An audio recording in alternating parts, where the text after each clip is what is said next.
کربلا کا ماتم کرنے والے کسی ذاکر کو کہو اور کربلا کے 72 شہیدوں کا نام لیتا ہے، لوگوں کے بیٹوں کا تذکرہ کرتا ہے، آن کا ذکر کرتا ہے، محمد کا ذکر کرتا ہے، عباس علمدار کا تذکرہ کرتا ہے، عقیل کے بیٹوں کا تذکرہ کرتا ہے اور تمیمی کا ذکر کرتا ہے، وہ علی کے بیٹوں کا تذکرہ کیوں نہیں کرتا؟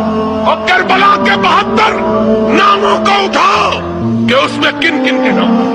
تمہاری 12 کتابوں کا حوالہ، نہ صدیق موجود نہ فاروق۔ مرنے کے بعد علی کے گھر بیٹا ہوا، جب تک حسنین کی والدہ فاطمہ زندہ رہی علی نے دوسری شادی، فاطمہ کی وفات کے بعد رضی اللہ تعالی عنہ علی مرتضیٰ نے بہت شادیاں کی۔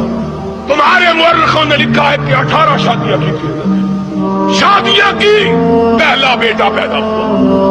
حسنین کے بعد لوگ مبارکباد دینے آئے، کہا علی مبارک ہو، خدا نے بیٹا عطا کیا، کہا خیر مبارک، کہا نام کیا رکھا ہے؟ کہا اپنے آقا کے نام پہ محمد رکھا ہے صلی اللہ علیہ وسلم۔ یہی وہ بیٹا ہے جو جنگوں میں علی کا علمدار تھا، صاحب علم محمد ابن حنفیہ، کہا اس کا نام محمد رکھا۔ پھر بیٹا ہوا اور کہنے والا سنی نہیں، لکھنے والا سنی، ایک علیات کا جو 12 شیعہ مورخ، یعقوبی 1، مسعودی 2، اربلی، مفید اور تبرسی 5، اصفہانی، ملا باقر مجلسی، مرزا عباس قمی اور اس کے علاوہ دینوری 10، صحابی 11 اور مرزا تقی ناصر التواریخ کا 12۔ ان 12 کو اٹھاؤ یا اپنے منہ پہ چپت مارو یا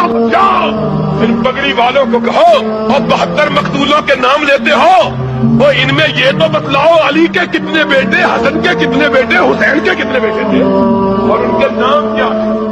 اور خیروں کے بیٹوں کا نام لیتے ہو، علی کے بیٹوں کا نام کیوں نہیں لیتے؟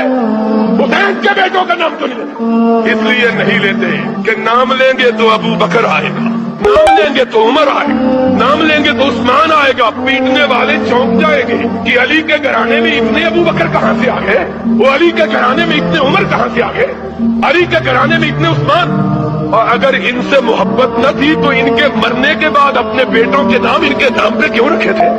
بولو، کیا کبھی کسی نے دشمنوں کے نام پہ بھی اپنے بیٹوں کا نام رکھا ہے؟